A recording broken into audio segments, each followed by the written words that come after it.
سلام تعنا هبلنا زخبركم تخاتلتي مدوات ريفويس يوتيوب channel كمي تنحو نلومي بزعبا هلو كنزات هاقرنان أبزو باغن أفريقيا زرايو زلو حد يجتمع بالتاتن درسس حتى المدب حزنا نباخم قريبنا لنا كمدروك سافتة مدبنا مسانا خطنحن كتكاتو لنان بخبري نعدم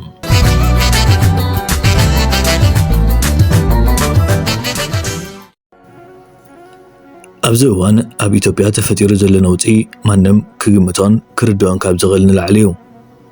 أبارات كيلو بيت منقسي زلو رعدن شبران لكو حليفو بزيكاتهم نايدق سالاتي زبلوم كاروت كاوش تخفن كلو كنك أساقسو مرأيوم دكاس كابزغلو قدات أبكن ميتسرعيو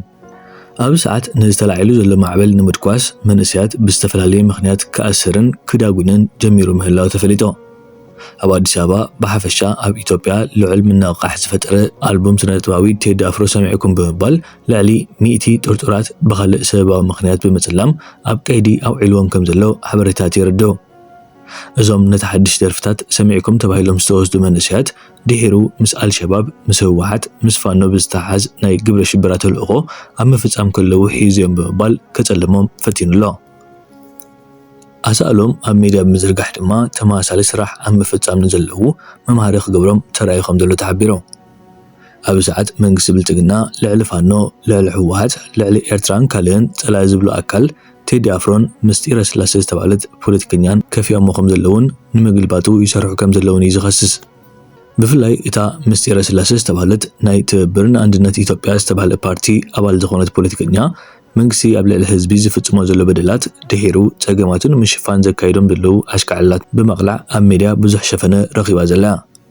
بزحات منسياتون أبت حساباك سامعون منقسي بلتقنا أبزغط المرجع بمن بزي قدس كتكا كم زلو دمتهم كاسمع جمير مالو بفلاي أبزكايد زلو كركر منقسا مرجع توكلت بلتقنا بتقرنيا نهزب تقراي سلامتان ملختن كحلفو مفتانهم زي توحت ألازا بوليتيكنيا كم زختبل حتى غريبا لا بغانقوا تقرنيا كتزاربو مفتانكم قبل الحزب تقراي جينوسايد زفتسامكم أيتمسلون بحكي كم زعين الدفرت كابيخم أمتخمو ቋንቋ ሕገ መንግስቲ ናይ ሃገር ልኡላውነት ኣኽቢርና ትብሉስ ብኸመይ መለክዒ ብምባላት ሙጉት ካብ ወገን ብልጽግና ዝተመዘ ተሟጋቲ ግን ከምቲ ዝግባእ ነቲ ሕቶታት ክምልስ ክፍትን ይትረፍ ከምቲ ዝግባእ ንምስሊ መንግስቲ ኢትዮጵያ ክውክል ኣይከኣለን በዚ ድማ እታ ፖለቲከኛ ኣብቲ ማሕበረሰብ ጽልዋ ብምፍጣር ኣብ 4 ኪሎውን ራዕዲ ብምእታው ነቲ ክርክር ንላዲ ወሲኻትሉ ዝርከብ ብዙሓት እውን እዛ ፖለቲከኛ ቅድሚ ምርጫ ናብ ማሕቡስ ክውርውራ ከም ዝኽእሉ ስጋቶም ኣብ መግለጺ ይርከቡ بتماسالي بلتقنا نسنتباوي تيد أفرو ناي مسار حساب انتهاليو أبتا هاجر كبيد نعبي كالعل كم زخل بمقلات أباد شباز مدبرهم كلتا عبي تنبسادرات وطعي نتحساب كقوارتو مخيرهم كم زلو من جيسات عبيرهم أتهم دبلوماسيات ناب أبي مالت مرح منقسي إثيوبيا زلا أخو إيميل منقسي إثيوبيا نتسنتباوي ناي مسار مدب كم زلو دحر مسماميو إتا أرتيست شفي حزباو دقف كم زلو من سارودما نتابتا هاجر زرق جت كبئسو كم زخلون أتنقغ مالو እቲ ነቲ ጽልዋን ምድፋኑ ዝተገብረ ጻዕሪ ዘይምዕዋቱ ተኸቲሉውን ብወገን ኦሮሞ ሓድሽ ደርፊ ብምዝርጋሕ ነቲ ውድድር ሰማይ ክሰቕልዎ ፈቲኖም ብምህላዎም ዝቕፅል ምዕባልታት ንግዜ ምግዳፍ ከይዓሸ ኣይክተርፍን እዮም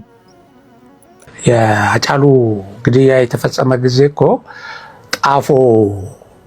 የሚገኘው የቴዲ ቤት እኮ ተከቧል ጀዋር ባደራጃቸው ኃይሎች ለምን ባጸፋው ቴዲን እንትን እንላለን የኛ ልጅ ሞቶ የሚሉ አደራይቶ አሰማርቷል ይሄንን አጋጣሚ በመጠቀም አሁን ምን ይያሉ ነው በቃ መንግስት ተጠልቶታል ሊያፈነው ነው ሊገለው ነው በዚህ በምርጫ ወቅት ስለመጣበት በጣም ሰክቷል ምናምን የምትል ነገር እየተራገበች ነው እንደዚህ አይነት ነገር ሲራገብ በጥንቃቄ ማየት ያስፈልጋል ኢቭን ለራሳቸው ለሰዎቹ ለራሱ ለቴዲ እንደዚህ ነው መጀመሪያ ጫሉን እንደዛ ጉልተው አወጡት ቃለ መጠይቅ እንዲያደርግ አመጡና ጣዱት በቃለ መጠይቅ ወደሚፈልገው ነገር ገፍተው እንዲናገር አደረጉት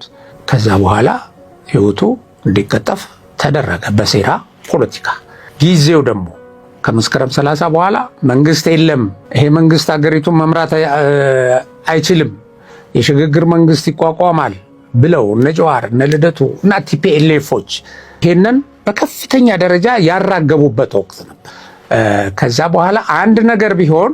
ቀጥታ ወዴት እንዲያመለክት ግድያው አስበው ይሰሩት ነው ተመሳሳይ ነገሮች አሁን አገሪቱ ውስጥ እየተካሄዱ ነው። በነውጥ መንግስትን እንገለብጣለን፣ ይሄ መንግስት ምርጫ ማካሄድ የለበትም የሚሉ ተመሳሳይ ድርጊቶች፣ ተመሳሳይ ጩኸቶች፣ ተመሳሳይ የአመፅ ጥሪዎች እየተካሄዱ ያሉበት ወቅት ነው። እድል ካገኙ እነዚህ የሴራ ፖለቲከኞች እዚህ ሰው ላይ አደጋ አድርሰው ይሄን አደጋ መንግስት ፈጸመው ብለው ደጋፊዎችን ሆ ብለው ለመሬት አንቀጥቅጣቸውና ለመንግስት ግልበጣቸው እና ለሽግግር መንግስት ግባቸው ሊጠቀሙበት ይችላሉ። በኻልእ ወገን ከምቲ ኣብ ዝሓለፈ መደባትና ዝጠቐስናዮ ህወሓት ኣብ ሳልስቲ ከቢድ ዝኾነ ወታደራውን ላዕለዎት ሰበስልጣናት ዝተሳተፍዎ ኣኼባ ከካይድ ድሕሪ ምቕናይ ምውራድ ናይ ክልላዊ ፕሬዚደንት ክልል ትግራይ ታደሰ ወረደ ጥራይ ዘይኮነ ጠቕላላ ምፍራስ ናይቲ ምምሕዳር ኣዊጁ ከም ዘሎ ተሓቢሮ። እዚ ንንውሕ ዝበለ ግዜያት ኣብ ምፍጣጥ ፀንሐ ምትህልላኽ ክልቲኡ ምምሕዳር ነቲ ክልል ኣብ ክልተ ገሚዑ ከፋፊልዎ ምፅንሑ ዝዝከር እዩ። ህወሓት ናብ ስልጣን ንምምላስ ዝገብሮ ቅልስ ግዜያዊ ምምሕዳር ድማ ላዕለዋይ ኢድ ስልጣን ናይቲ ክልል ንምቁፅፃር ምስ ብልፅግና ኮይኑ ዝገብሮ ርብርብ መወዳእቱ ኣብ ትግራይ ውሽጣዊ ግጭት ከይውልዕ ተፈሪሑ ፀኒሑ። ሰበስልጣናት ኣብ ክልተ ጉጅላት ተመቃቂሎም ንሰራዊት ኣብ ጎኖም ንምስላፍን ውሕስነት ስልጣኖም ንምቕፃልን ከቢድ ዝበሃል ምንቅስቃስ ከካይዱ ፀኒሖም። ኣብ መወዳእታ ግን ህወሓት ብልጫ ብምሓዝ ግዜያዊ ምምሕዳር ካብ ስሩ ክመሓው ትእዛዝ ኣመሓላሊፉ ነቲ ክልላዊ ፕሬዚደንት እውን ካብ ወንበሩ ንምልዓል ስጉምቲ ምውሳድ ጀሚሩ ምህላው ኣፍሊጦ። ኣብታ ክልል ዘሎ ፖለቲካዊ ዘይምርግጋእ ድሕሪ ስምምዕ ሰላም ፕሪቶርያ ዝመፀ ብምዃኑ መንግስቲ ብልፅግና ብስቕታ ክዕዘውን ነቲ ባዕሉ ክውልዖ ዝሓስብ ኩናት ባዕሎም ክጅምርዎ ንምግባር ብርሑቕ ኣብ ምስራሕ እዩ ዝርከብ። ምንጭታት ከም ዝጠቐስዎ እውን መንግስቲ ኣብይ ኣብ ትግራይ ዕግርግር ብምፍጣር ናብ ኤርትራ ዝሓሰቦ ወራር ብዘይ ዝኾነ ብዙሕ ድኻምን ሃልከን ከካውኖ ብምውጣን ኣብ መንጎዞም ፕሪቶርያ ዝኸፈለቶም ሰበስልጣናት ክልል ትግራይ ዳግማይ ካልእ ምምቕቓል ንምስዋር ልዑል ፃዕሪ የካይድ ምህላው እዩ። ዝኾነ ኮይኑ ግን ኣብቲ ክልል ዋላ እኳ ሙሉእ ምርግጋእን ሰላምን ክረጋገፅ ይኽእል፣ እቲ ዝፀንሐ ምፍጣጥ ብመጠኑ ብምብራዱ ግን እቲ ግዜያዊ ምምሕዳር ኣብታ ክልል ከምቲ ብልፅግና ዝደልዮ ክንቀሳቐስ ዘይምኽኣሉ ህወሓት ባዕሉ ነታ ክልል ናይ ምምራሕ ሓላፍነት ክሕዝ ክገብሮ ይኽእል እዩ። ህወሓት ሙሉእ እንተተቋፂርዋ ድማ ብመገዲ ፅምዶ ዝካየድ ዘሎ ምዕባልታት ኤርትራ፣ ትግራይ፣ ኣምሓራ፣ ሱዳን፣ ግብፅን ሶማልያን ከምኡውን ካልኦት ሓይልታት ምስቲ ኣብ ውሽጢ ኢትዮጵያ ተፈጢሩ ዘሎ ሓያል ህዝባዊ ማዕበል ተደሚሩ ንማእከላይ መንግስቲ ቅድሚ ምርጫ ክዓልዎ ልዑል ተኽእሎታት ኣሎ። ኣብ ትሕቲ መግዛእቲ ዝነብር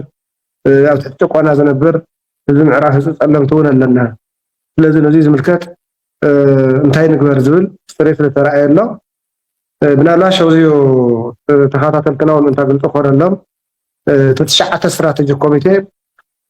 ኢንፋክት ሸዓተ ንብል ዘለና ወዲ ወረደ እውን ተሳሒቦ ሓሳቡ ክገልፅ ተገሊፁ ስለ ዝነበረ ኢለ ውዕሊ ፕሪቶርያ ብተናጠል መንግስቲ ፌደራል ኣፍሪስዎ ኣሎ፣ ብግልፂ ምስለኒ ብምሻው ኣፍሪስዎ ኣሎ። እንታይ ንግበር ዝብል እናርአየ መንግስቲ ህዝቢ ትግራይ መንግስቲ ክህልዎ ከም ዝግባእ ይኹን እምበር እቲ መንግስትን ኩሎም ናይ ምኻት ዓቕምታት ብዝሓቁፍ ክኸውን ሕገ መንግስታዊ ስርዓትን ብዘኽበረ ክኸውን ዝብል ተረዳዲኡ ውዕሊ ፕሪቶርያ ዝፈረመ ህወሓት እዩ። ውዕሊ ፕሪቶርያ እንድሕር ፈሪሱ ከዓ ህወሓት እዩ ንህዝቢ ትግራይ ውክልና ተዋህቦ መንግስቲ ክመርሕ። ስለዚ ህወሓት እዩ ውዕሊ ፕሪቶርያ ዝፈረመ። ስለዚ ህወሓት ዘቕመጦ ዓንፈት ንኸይድ ተባሂሉ ህወሓት ንዝሓለፉ 3 መዓልታት ማለት ቅድሚ እቲ ናይ ካውንስል ኣኼባ ከም ዝቐነየ ይፍለጥ። ህወሓት ድሕሪ ብዙሕ ክፍትዕ ብ4 ድምፂ ተቃውሞ ሓደ ሰብ ድምፂ ተኣቅቦ ብዝተረፈ ኣብላጫ ድምፂ መንግስቲ ይመለስ ኢሉ ከም ዝወሰነ ይፍለጥ እዩ ማለት እዩ። መንግስቲ ይመለስ ክበሃል ከሎስ ኢልካ ታራ ውሳነ እንተይኮነስ መንግስቲ ከመይ ከም ዝምለስ ሕገ መንግስትን ሕገ መንግስታዊ ስርዓትን ኣለና። ንኡ መሰረት ጌርና ኢና ንገብሮ። ግዜ ሓሊፍዎ ዝበሃል እንተኮይኑ ነዚ ሕገ መንግስቲ መስርሕ ኣለዎ፣ ስርዓት ኣለዎ፣ ሕገ መንግስታዊ ትርጉም ኢኻ እትህበሉ። ስለዚ በዚ መሰረት መንግስቲ ህዝቢ ትግራይ ክምለስ ካብ ናይ ኢሊት ፖለቲካ ወፂና ናብ ናይ ህዝቢ ናይ ስልጣን ልዕላውነት ክንምለስ ህዝቢ ትግራይ ብዘጓነ ህዝቢ ትግራይ ናይ ሓደ ጠቅዒ ዝገደፈ ብስም ግዜያዊ ምምሕዳር ዝፃወደልና መፃወዲ ኣቲናና ኣብኡ ግዜ እናጥፋእና ክንከድ የብልናን መጥፊእና እዩ ኮይኑ ዘሎ ዝብል ህወሓት ወሲኑ እዩ ማለት እዩ። ብጣዕሚ ብዙሕ ክትዕ ዝነበሮ ሓደ ሰብ እስከ 4 ግዜ ዕድል እናረኸበ 5 ግዜ ዕድል እናረኸበ ኣለኒ ዝብሎ ግልፂ ንምዝራብ ፅሑፍ እውን ቀሪቡ እዩ። ተፈለየ ሓሳብ ኣለና ዝበሉ ሰባት ኣማራፂ ዝብልዎ ጉዳይ እውን ሒዞም ቀሪቦም እዮም። ግዜያዊ ምምሕዳር ይነዋሕ ዝብሉ ማለት እዩ። ግዜያዊ ምምሕዳር ይነዋሕ ዝብሉ ቀሪቦም እዮም ማለት ብግልፂ ክቐርብ ስለ ዝግብኦ ንህዝቢ መርዳእታ ምሃብ ስለ ዘድሊ ማለት እዩ። ናሃቶም ፅሑፍ እውን ቀሪቡ እዩ። ብህወሓት ተማእኺሉ ዝቐረበ እውን ቀሪቡ እዩ። ኣብ ክልቲኡ ሰፊሕ ክፍትሕ ተገይርዎ እዩ። ብፍላይ እቶም ተፈላይ ሓሳብ ኣለና ዝብሉ ምስቲ ወሓደ ምህላዎም ንይጠቕመና እዩ ዝብሉ ሓሳብ ብፅሑፎም እውን ተደማፅነት ክረክብ ቀዲሙ ክንበብ ንኩሉ ማእከላይ ኮሚቴ ክበፅሖ ተገይሩ ይክትዕ ተገይርዎ ማለት ድሕሪ ኩሉ ክትዕ እዩ እዚ ውሳነ እዚ ተወሲኑ ማለት እዩ በዚ መሰረት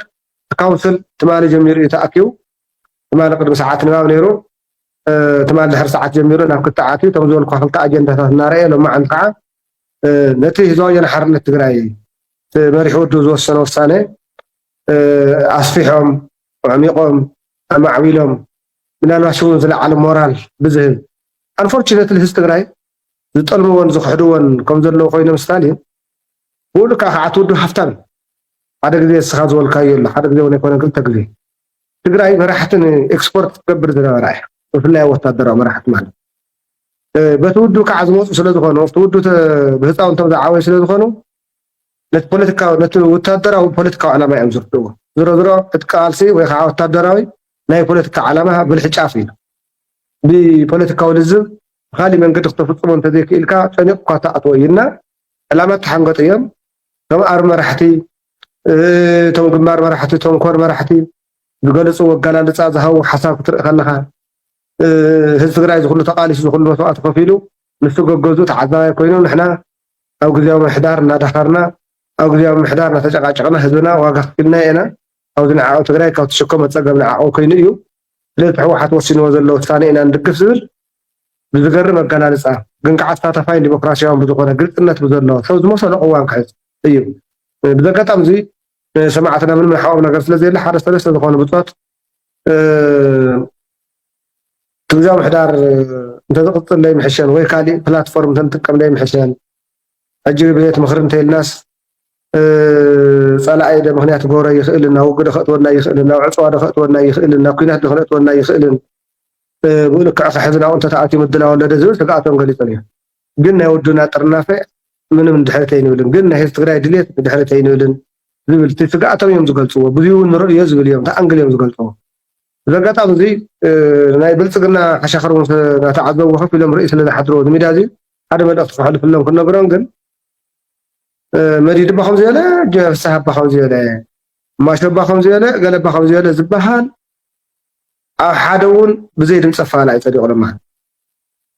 ተወፍቲ ማእከላይ ኮሚቴ እምቡር ዝብሉ ዝነበሩ ሓውሲ ፈኻራ ዝመስል እውን ድምፆም ኣይተሰምዐ ምስታፎም ጥርናፎም ሓደ ፅቡቅ ኮይኑ ማለት እዩ ስለዚ ቁሉ ውዑይ ዝበሃል መጨረሻ እንታይ ተዛዝ ይመስለካ ህዝቢ መንግስቲ ንክህልዎ ስርዓት ንክህልዎ የተጋዲሉ ህዝቢ መርሓ ንክህልዎ የተጋዲሉ መሰል ዓርሰ ውሳነ ከረጋግፅ ዓርሲ ብዓርሲ ከመሓድር ካብ ምስለኒ ክነጋገፍ ትግራይ እቲ ክልል ትግራይ እቲ ብሄር ትግራይ ክንብል ከለና ንኹናማ ንስኻ ኩሎም ተመውዝ ዘሎ ብሄራት እውን ሓዊዞም ህዝቢ ትግራይ ጠቕላላ ስርዓት ክህልዎ እዩ ዝኩሉ መስዋዕት ከፊሉ ስለዚ ሕዚ እውን ንትግራይ ንስዋዕ ንህዝቢ ትግራይ ንስዋዕ ንዕላማ ንስዋዕ ዕላውነትና ንምውሓስ ተፈናቀልትና ንምምለስ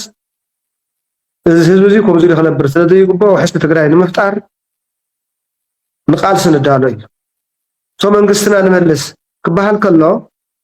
መንግስትና ንመልስ ክበሃል ከሎ ውግእ ዘምፅእ ምንም ነገር የለን